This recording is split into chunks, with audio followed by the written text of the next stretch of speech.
자, 이제 이 시간 하나님의 말씀을 함께 나누겠습니다. 오늘 우리들에게 주시는 하나님의 말씀은 구약성경 느헤미야서 4장 1절로 6절까지입니다. 이 계시의 말씀을 제가 봉독할 때 우리 모두 하나님의 음성을 들으시기 바랍니다. 산발랏이 우리가 성을 건축한다 함을 듣고 크게 분노하여 유다 사람들을 비웃으며 자기 형제들과 사마리아 군대 앞에서 일러 말하되 이 미약한 유다 사람들이 하는 일이 무엇인가? 스스로 견고하게 하려는가? 제사를 드리려는가? 하루의 일을 마치려는가? 불탄 돌을 흙무더기에서 다시 일으키려는가 하고 암몬 사람 도비아는 곁에 있다가 이르되 그들이 건축하는 돌 성벽은 여우가 올라가도 곧 무너지리라 하더라. 우리 하나님이여 들으시옵소서. 우리가 없은 여김을 당하나이다. 오나건대 그들이 욕하는 것을 자기들의 머리에 돌리사 노략거리가 되어 이방에 사로잡히게 하시고 주 앞에서 그들의 악을 덮어두지 마시며 그들의 죄를 도말하지 마옵소서. 그들이 건축하는 자 앞에서 주를 노하시게 하였음이니이다 하고 이에 우리가 성을 건축하여 전부가 연결되고 높이가 절반에 이르렀으니 이는 백성이 마음 들여 일을 하였음이니라. 아멘. 아멘. 지난주에 저는 서울에 있는 장로의 신학대학 저의 입학동문 40주년 모임 행사에 다녀왔습니다. 신학교에 들어온 지 벌써 40년이 되어서 우리 동문들 중에는 큰 교회 담임이나 혹은 신학교수 혹은 선교사로 교계에 아주 중추적인 위치에서 일하시는 분들이 많이 있습니다. 그런데 이날 후배 신학생들과 함께 채플에서 드린 예배에서 설교를 맡은 분은 남윤미 전도사님이라는 분입니다. 대교회 목사님도 아니고 또 신학교 교수님도 아닌 목사도 아닌 여자 전도사님이 설교를 맡아서 좀 의아했지만 예배를 마치면서 모든 동문들은 이분을 통해서 하나님이 하시는 일을 보고 큰 감동을 받게 되었습니다. 남윤미 전도사님은 우리 동문 중에서 가장 키가 작고 병약한 분이었습니다. 졸업 후에 중학교에서 윤리 선생님으로 일하게 되었는데 몇 해 가지 못해서 쓰러지게 되었습니다. 몸을 가누지 못하고 식물 인간처럼 집에 누워만 있던 전도사님을 그 어머니가 격려해서 밖에 나가 걸음마부터 다시 시작을 했다고 합니다. 그리고 나서 다시 학교에 가서 일을 하게 되었는데 그 남전도사님을 초빙한 학교에서 전도사님의 작고 약한 모습을 보면서 큰 걱정을 하게 되었습니다. 왜냐하면 새로 오시는 윤리 선생님에 대한 기대를 잔뜩 하고 그 학교에서 말썽장이들만 모아놓은 험악한 반을 이분에게 맡겼기 때문입니다. 그런데 걱정과는 달리 이렇게 아주 연약한 여선생님을 본 아이들이 선생님 아프랴, 선생님 쓰러지시랴 하면서 아주 조심해서 도리어 그 반이 잘 되더랍니다. 한 번은 전산이 큰일 났어요 해가지고 막 이렇게 달려가 보니까 그 학교를 주름잡던 일진여 학생들이 아주 조그마한 여자 학생 하나를 가운데 무릎 꿇려놓고는 막 둘러치고 있더랍니다. 소위 학교 폭력의 현장이었습니다. 순간 남전사님은 가운데 있는 아이와 함께 무릎을 꿇고 그 아이들을 쳐다보면서 이렇게 말을 했습니다. 얘들아, 모든 사람은 다 존귀한데 너희들이 이렇게 이 아이를 때리고 상처를 주면 이 아이는 이후로 어떻게 고개를 들고 학교를 다니겠니? 선생님이 무릎을 꿇는 것을 본 아이들이 선생님 우리들이 잘못했습니다 하면서 다 물러가더랍니다. 이후에 남윤미 전사님이 학교에 남긴 귀한 일들은 여러 번 방송을 타게 되었는데 특히 학교에서 멀어지는 아이들, 퇴학할 수밖에 없는 아이들, 이런 아이들만을 모아서 회복시키는 그 일을 이제 하게 되었는데 이 교육계에 아주 신선한 충격을 주면서 수천 개로 이게 늘어났다고 합니다. 교육자들이 이렇게 묻더랍니다. 이런 교육 프로그램을 만들기 위해서 어떤 연구를 하셨습니까? 어디서 몇 년을 연구했습니까? 이에 대한 남 전사님의 대답은 아니요. 저는 연구한 것도 없고 또 오래 연구한 결과도 아닙니다. 나는 다만 무릎을 꿇었을 뿐입니다. 여러분, 이 세상은 강하고 큰 자가 위대한 일을 하고 족적을 남긴다는 신화를 가지고 있습니다. 참으로 근사한 신화입니다. 약육강식입니다. 그런데 참으로 이상한 것은 실제로는 그렇지 않다는 것입니다. 오히려 강하게 밀어붙여 이룬 것들은 다 모래성처럼 무너지고 부서집니다. 어마어마하게 돈이 많은 부자 한 사람이 이런 말을 한 것을 제가 기억을 합니다. 내 평생 마음대로 되지 않는 것이 몇 가지 있는데 그 중에 하나는 골프 치는 거더라. 이 골프라고 하는 게 조그만 구멍에다 조그만 공 집어넣는 거거든요. 이게 제 마음대로 안 되더라는 거죠. 그리고 또 하나, 자식 교육이 안 되더라 그랬어요. 이 사람은 어마어마한 부자입니다. 상상을 초월하는 돈의 권력을 가지고 있는 분이지만 그 돈으로도 자식은 마음대로 만들 수가 없더라는 겁니다. 그야말로 울어도 못하고 힘써도 못하고 참아도 못하는 일이 세상에는 있는 겁니다.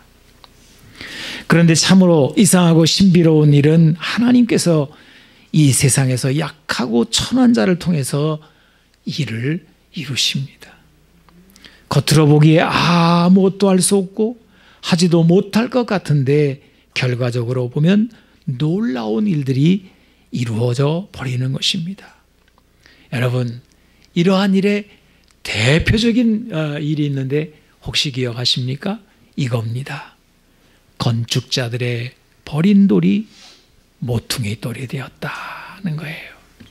이게 예수님 이야기잖아요. 사도 바울은 예수님의 이런 이야기를 고린도후서 13장 4절에 이렇게 기록을 했습니다. 그리스도께서 약하심으로 십자가에 못 박히셨으나 하나님의 능력으로 살아계시니 우리도 그 안에서 약하나 너희에게 대하여 하나님의 능력으로 그와 함께 살리라. 자, 여기 약함과 능력이 대조적으로 지금 묘사되고 있습니다. 참으로 신비로운 말씀입니다. 그래서 사도 바울은 이 원리를 자기의 삶에 적용하죠. 그리고 그것을 고린도후서 10장부터 12장까지 석 장에 걸쳐서 쭉 이야기를 합니다. 우리가 이것을 이해하기 위해서는 당시 고린도 사람들의 의식을 좀 살펴볼 필요가 있는데요. 여러분, 사도 바울이 활동하던 시대의 고린도 지역의 사람들은 아주 세속적인 사람들이었습니다. 그들은 화려하고 웅장한 것들을 추구한 사람들입니다.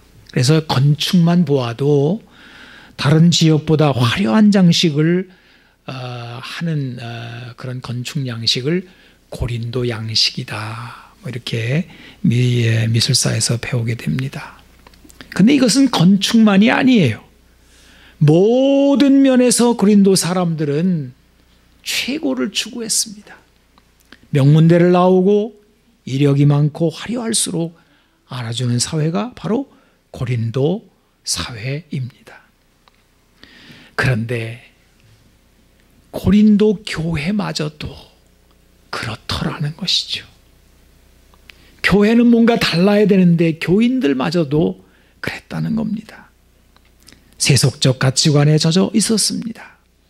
그래서 사도 바울에 대해서 평가를 하잖아요. 약하고 시원하지 않다. 바울은 약하고 시원하지 않다. 무시하기 시작합니다. 왜 이런 말을 하게 되었을까요? 그것은 그 고린도 교회 안에 내노라 하는 크다는 사람들이 자기를 자랑하며 내세우는 일이 생겼고, 이게 고린도 가치관에 맞아 떨어졌기 때문입니다. 어쩌면 2000년 전에 이런 고린도 사회와 고린도 교회의 모습이 21세기 대한민국을 사는 우리들의 모습과 별반 다르지 않습니다. 스펙이 중요하고 유명세가 곧 그의 능력이 되는 사회에서 우리 교인들마저, 성도들마저 겉보기에 화려함을 추구하는 고린도 교회의 모습과 얼마나 다른지 생각해 볼 필요가 있습니다. 자, 이 문제에 이제 맞닥뜨렸어요. 고린도 교인들이 막 사도 바울을 시원치 않다 말이야. 저 사람 뭐야? 이렇게 된 거예요. 근데 고린도 교회를 향하여 사도 바울이 이제 자기 자랑을 하기 시작을 합니다. 나도 자랑할 것이 있다 그러면서 육신을 따라 자랑한다 이렇게 말하면서 집안 배경, 또 자기 경력, 여기에다가 신비 체험까지, 내가 부득불 자랑하노니 주의 환상과 계시를 말하리라 그러면서 나도 자랑할 게 있거든 하면서 두루 자기 자랑을 쫙 합니다. 육신적으로 하나도 꿀릴 것이 없다고 하는 말입니다. 그런데 이렇게 자기를 변호하다가 사도 바울은 내가 참말을 한다 하면서 아주 중요한 말을 꺼내기 시작을 해요. 그게 뭐냐 하면 나는 약한 것을 자랑하노라 그럽니다. 나도 꿀릴 게 없어 하면 나도 머리 내밀면은 할 말이 많다고. 그런데 아니야. 내가 진짜 자랑할 만한 것은 한 가지밖에 없는데 내 약한 거야. 자, 여러분 이걸 한번 고린도서에서 읽어보겠습니다. 고린도서 12장 7절로 10절까지 제가 좀 읽어보겠습니다. 여러 계시를 받은 것이 지극히 크므로 너무 자만하지 않게 하시려고 내 육체에 가시고 사탄의 사자를 주셨으니 이는 나를 쳐서 너무 자만하지 않게 하려 하심이라. 이것이 내게서 떠나가게 하기 위하여 내가 3번 주께 간구하였더니 나에게 이르시기를 내 은혜가 네게 족하도다. 이는 내 능력이 약한 데서 온전하여짐이라 하신지라. 그러므로 도리어 크게 기뻐함으로 나의 여러 약한 것들에 대하여 자랑하리니 이는 그리스도의 능력이 내게 머물게 하려 함이라.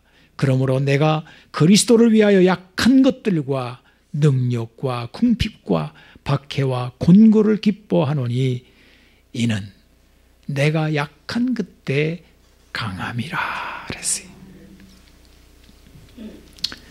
여러분 대단한 역설 아닙니까?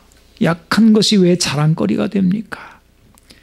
그것은 내가 약해지면 내 안에 그리스도의 능력이 강하게 나타나기 때문입니다. 이건 반대로도 말할 수 있어요. 내가 강해지면 내 안에 활동하신 주님은 침묵하신다는 겁니다. 그래서 하나님이 일하시려면 내가 약해져야 된다는 거예요. 하나님이 이루시는 일에는 언제나 이 약함의 신비가 있습니다. 그래서 약한 자가 일할 때 사람들이 비웃고 멸시하나 후에 하나님이 그를 통해 이루시는 일을 보면서 놀라고 놀라는 겁니다. 반대로 하나님이 침묵하시는데 사람이 자신을 내세워 일할 때 처음에는 뭔가 되는 것 같고 엄청 화려하게 보이지만 나중에 가보면 다 무너지고 사라지고 때로는 부작용만 가득해서 무리만 남게 되는 것을 보게 되는 것입니다. 그러므로 우리는 약한 것을 두려워할 필요가 없습니다. 여러분, 교회가 진정으로 두려워해야 될 것이 있다면 우리 안에 하나님의 뜻이 없어지는 겁니다. 하나님 없이 사람만 일하는 것입니다.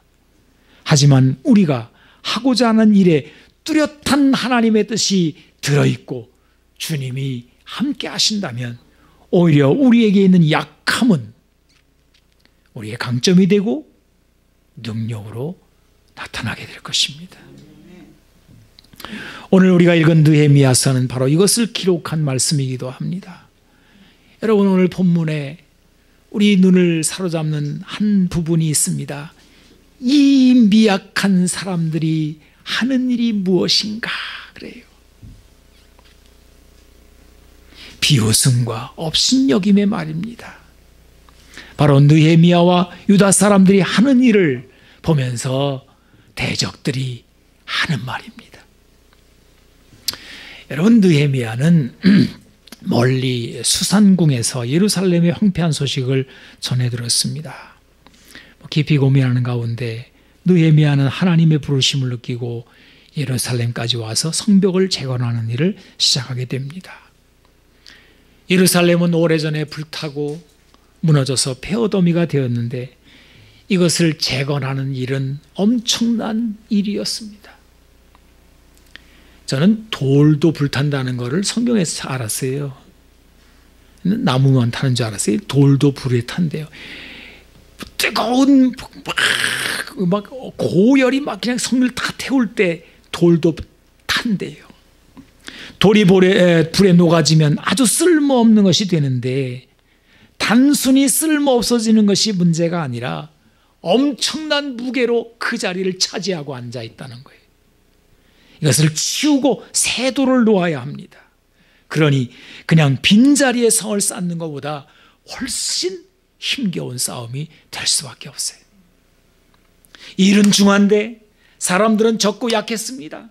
그야말로 이 미약한 사람들이라는 표현이 딱 맞아 떨어지는 형편이 지금 느헤미야와 유다 사람들의 모습이었습니다. 그런데 느헤미야는 단 52일 만에 이 역사를 마치고 대적을 놀라게 만들었습니다. 어떻게 이런 일이 가능했을까요? 느헤미야서 6장 15절 16절은 이렇게 그것을 말씀하고 있습니다. 성벽 역사가 52일 만인 엘룰월 25일에 끝남에 우리의 모든 대적과 주위에 있는 이방 족속들이 이를 듣고 다 두려워하여 크게 낙담하였으니 그들이 우리 하나님께서 이 역사를 이루신 것을 알미니라 그랬어요. 이건 사람이 이룬 게 아니라 하나님께서 이 역사를 이루셨다. 이것을 심지어는 대적들도 알았다는 것입니다. 하나님이 하신 일이랍니다. 사람만 있었다면 이룰 수 있는 일이 아니더라는 것을 만방에 지금 공표하고 있습니다. 왜냐하면 이것을 이루기에는 그들이 너무도 미약한 사람들이요 미약한 상태였기 때문입니다. 그런데 이 미약함이 오히려 하나님이 일하시기에는 너무도 좋은 여건이 되더라는 것입니다. 자, 그러면 여러분, 우리는 오늘 본문을 통해서 하나님은 어떻게 미약한 사람들을 통해서 일을 이루시는지 한번 살펴보겠습니다. 첫째로, 하나님은 사람의 마음에 할 일을 불러 일으키시면서 일을 시작하십니다. 빌립보서를 보게 되면 2장 13절을 제가 읽어보겠습니다.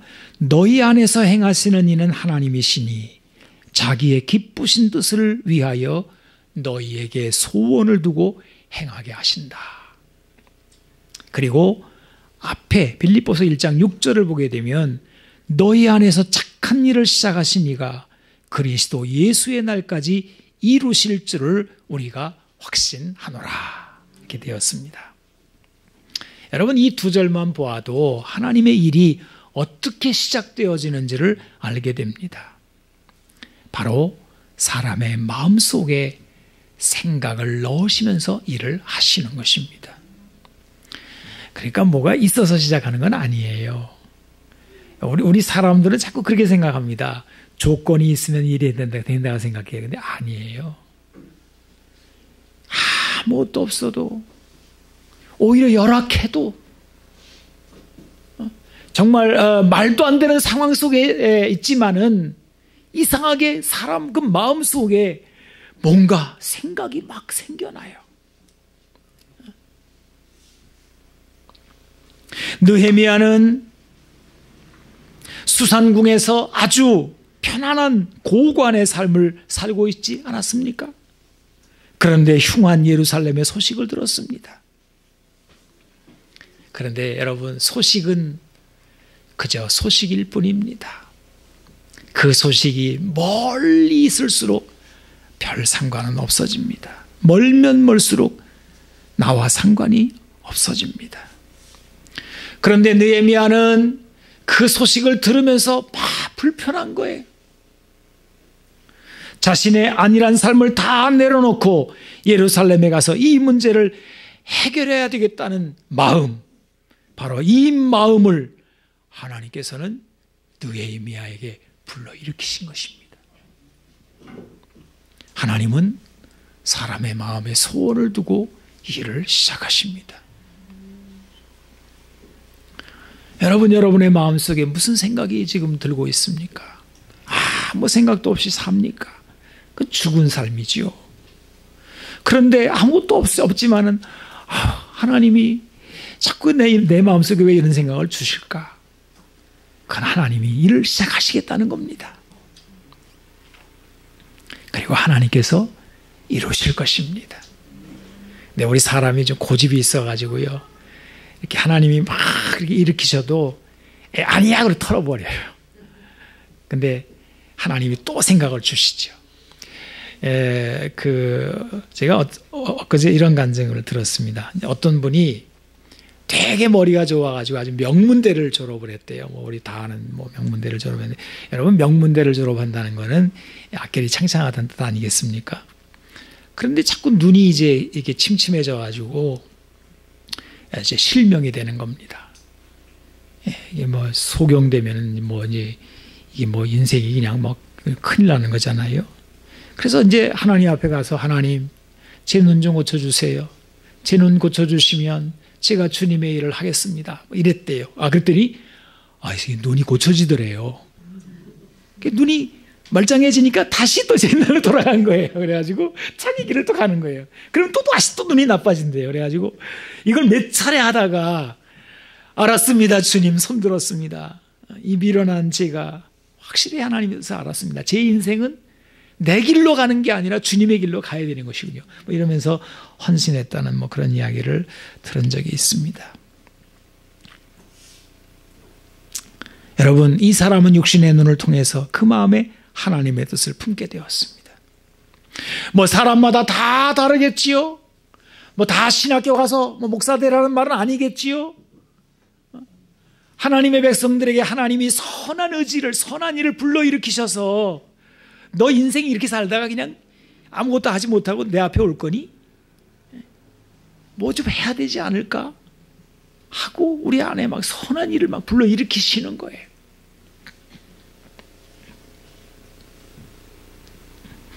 여러분, 혹시나 여러분 마음속에 뭔가 번쩍하고 주님의 마음에 생각이, 이건 하나님이 주신 생각이 라는 게 만약 든다고 한다면은, 이제 내 인생에서 하나님이 일을 하시는구나, 이렇게 생각하셔도 될 겁니다. 꼭 큰 일만은 아닙니다. 작아도 괜찮습니다. 미약한 것도 괜찮습니다. 그러나 하나님이 시작하신 일에는 반드시 선한 열매가 맺어지고 반드시 하나님께 영광이 돌아간다는 사실을 기억하시길 바랍니다.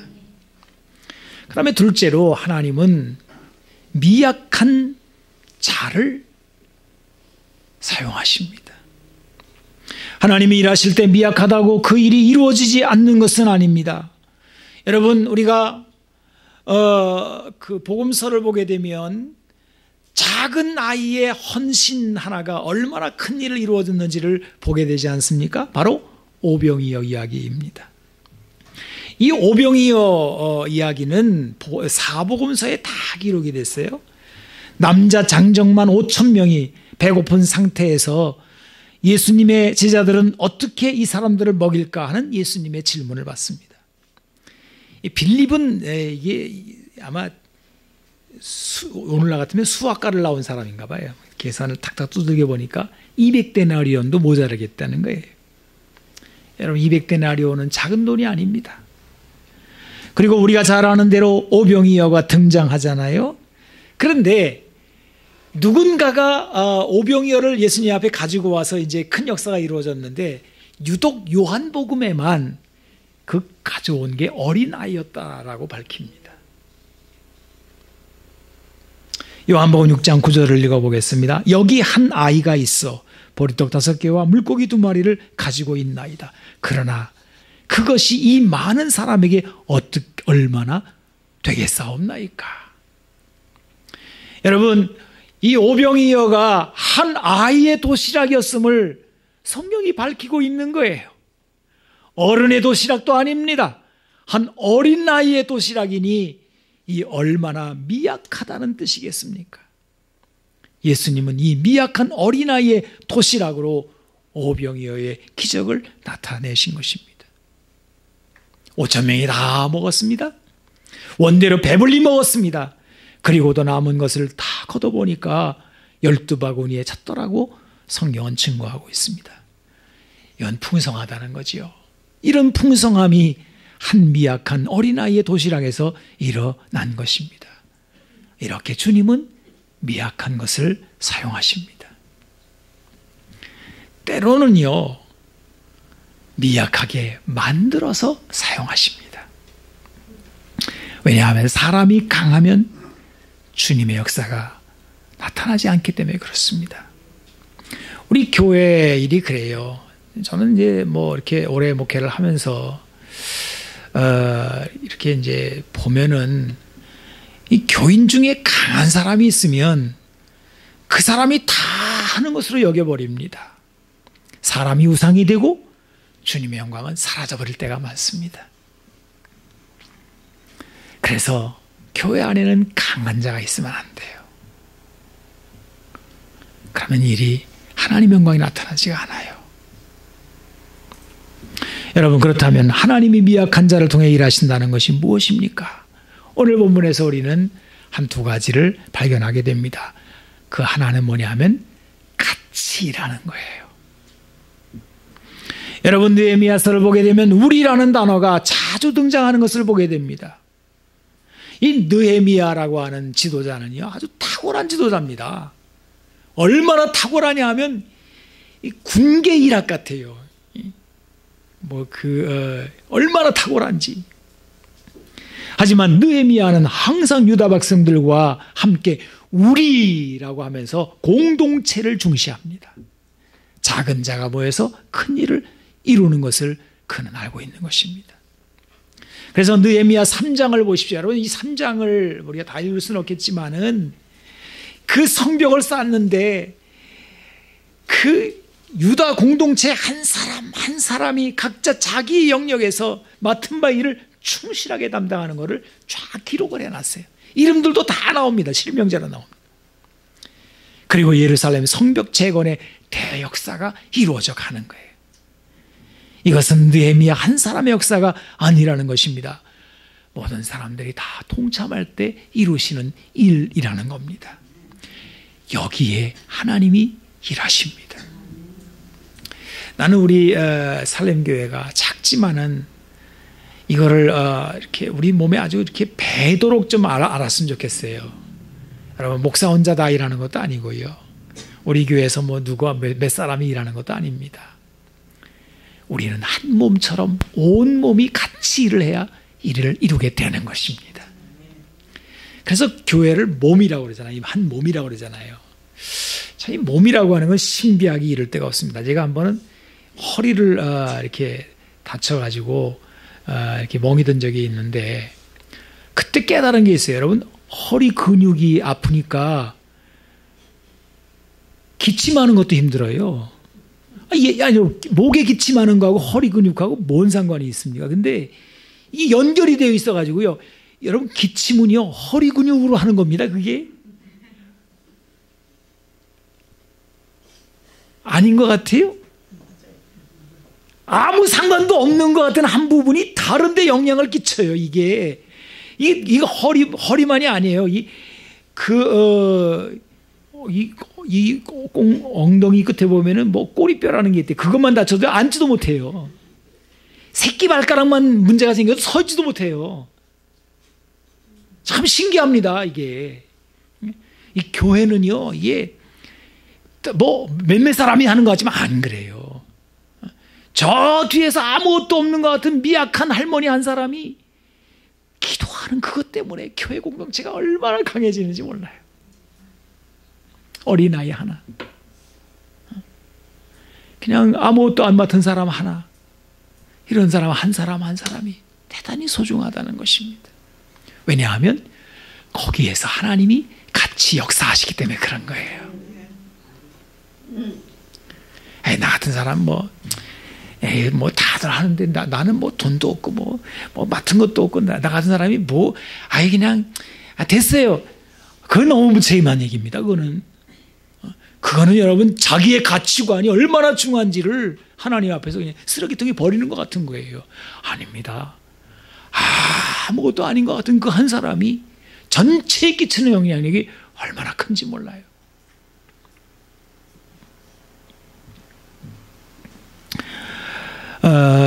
어느 특정한 프로그램을 말을 해서 좀 조심스럽습니다만은 개콘이라고 하는 TV 프로그램이 있었습니다. 지금은 이제 끝났기 때문에 아주 오랜 세월 동안 진짜 10년 넘게 이걸 한 것 같아요. 수백 회를 이렇게 했는데 국민들에게 웃음을 주었던 프로그램인데 얼마 전에 종영이 되었고 이제 뒤풀이 한다고 내노라는 유명 개그맨들이 나와서 지난 세월에 웃음을 주었던 것들을 다시 이제 보여주는 뒤풀이가 있었습니다. 제가 그 뒤풀이 하는 걸 보고 이거 아닌데 하는 생각이 들었어요. 왜냐하면요, 거기에는 유명한 사람들만 나왔더라고요. 내노라 하는 대표적인 그 개그맨들만 나왔는데, 근데 그 프로그램이 그렇게 오랜 세월 동안 많은 사람들에게 웃음을 준 거는 그들 때문만은 아니었거든요. 여기에는 그동안 수많은 무명의 개그맨들, 그저 스쳐가듯 몇 번 나왔던 사람들, 짧게 나왔던 개그맨들도 다 영향을 끼쳤습니다. 어쩌면 그 사람 하나를 더 좋아하는 사람들도 있었습니다. 이들 모두가 엮여져서 이렇듯 장수 프로그램으로서 개콘이 유지되었던 거예요. 몇몇 유명한 사람들 때문이 아니었습니다. 근데 세상은 그런 거예요. 세상은 다 지나가면은 굵직굵직한 사람들이 다 자기들이 잘나서 자기들 때문에 됐다고 생각을 하는 거예요. 이게 세상의 가치관입니다. 그런데 교회는 안 그래요. 하나님의 세계는 안 그래요. 지금 말씀드린 것처럼 우리는 한 몸을 이루고 있고 아주 저 변두리에 있는 작은 지체마저 전체에 큰 영향을 끼치고 있다는 것을 주님은 말씀하고 있다는 것입니다. 여러분, 오늘 느헤미야서 4장 6절을 보십시오. 이에 우리라는 말이 나오잖아요. 성을 건축하여 전부가 연결되고 높이가 절반에 이르렀으니 이는 백성이 마음 들여 일을 하였습니다. 모든 사람들이 다 마음을 들여요. 마음을 조아리고 마음을 모으고 말 한마디도 조심하고. 너무나 어려우니까 우리 중도에 포기하자 이럴 때가 있었을 거예요. 그런데도 아무도 그런 말을 안 해요. 왜냐하면 내가 하나 견디는 게 전체적으로 영향을 끼치기 때문에 그런 거예요. 그렇게 마음을 들여서 일을 이뤘다는 것입니다. 그 다음에 생각할 거는 기도예요. 기도의 중요성입니다.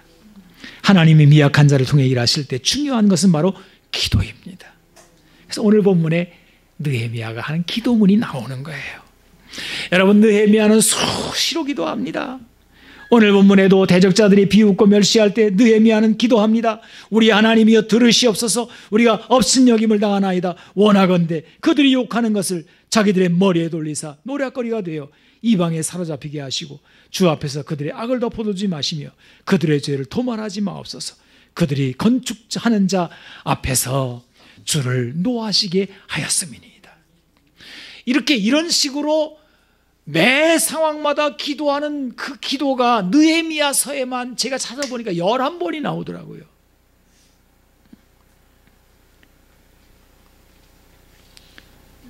느헤미야 9장에는 그 기도문이 막 장장하게 막 한 장 전체, 9장이 또 길어요. 막 쫙 기도가 나옵니다.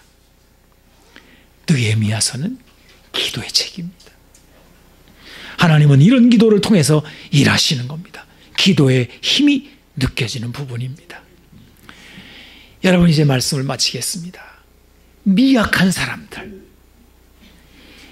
이 미약한 사람들이라고 이 자를 붙여요. 이 미약한 사람들. 분명히 느헤미야와 유대인들은 미약한 사람들이었습니다. 이 말은 대적들이 한 표현이지만 느헤미야와 유대인들 스스로도 자신들의 미약함을 그 누구보다도 잘 알고 있었습니다. 그러나 하나님은 이 미약함 때문에 이 위대한 일을 이루시고 성경에 기록해 놓은 거예요. 이것은 하나님이 함께 하시는 곳에는 미약함이 없다는 뜻입니다.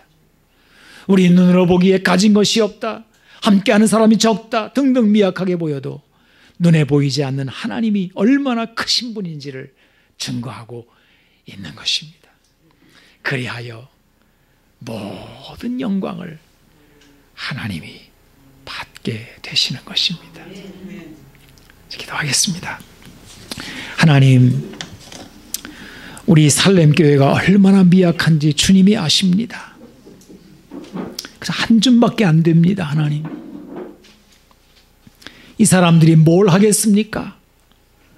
라고 많은 사람들이 이야기할 것이지만 오늘 우리는 그 미약함이 오히려 하나님이 일하시는 도구가 된다는 것을 보았습니다. 주님, 우리들의 이 미약함을 그냥 주님 앞에 드립니다.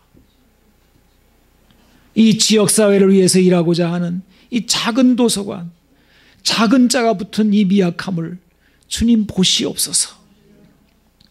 가진 것도 부족하고 일할 사람도 미약할 뿐입니다. 그러나 하나님, 하나님이 우리 가운데 강하게 역사하여 주시옵소서. 이제 세월이 지나서 우리는 하나님이 하셨습니다, 하나님이 영광을 받으셔야 됩니다 라는 말을 하나님 앞에 나타내기를 원합니다. 주여, 우리 일생이 다 지나가기 전에 이 미약한 사람들을 통해서 일하시고 영광을 받아 주시옵소서. 우리 구주 예수님의 이름으로 기도하옵나이다. 아멘.